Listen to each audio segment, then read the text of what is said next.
রাজপথে থাকা বিভিন্ন ছাত্র সংগঠন, বিভিন্ন মানবাধিকার সংগঠন, জনগণের বিভিন্ন গোষ্ঠী দাবি করেছেন যে এটাকে মানবতা বিরোধী অপরাধ হিসাবে এটা বিচার করার স্কোপ আছে কিনা।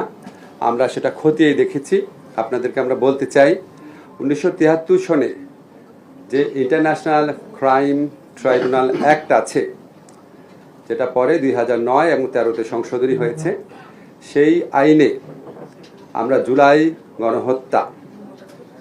গণহত্যা বলতে আমি অগাস্টের প্রথম 5 দিনের গণহত্যার কথা বোঝাচ্ছি। এটার জন্য দায়ী যে ব্যক্তিবর্গ আছেন উনাদের বিচারের জন্য আন্তর্জাতিক অপরাধ ট্রাইব্যুনালে ওনাদের বিচারের জন্য আমরা ইতিমধ্যে একটা ছোটোখাটো গবেষণার মতো করে দেখেছি এই আইনের অধীনে এই হত্যাকাণ্ডের সাথে জড়িত ব্যক্তিরা এবং যারা আদেশ দিয়েছেন, বিভিন্নভাবে সহযোগিতা করেছেন,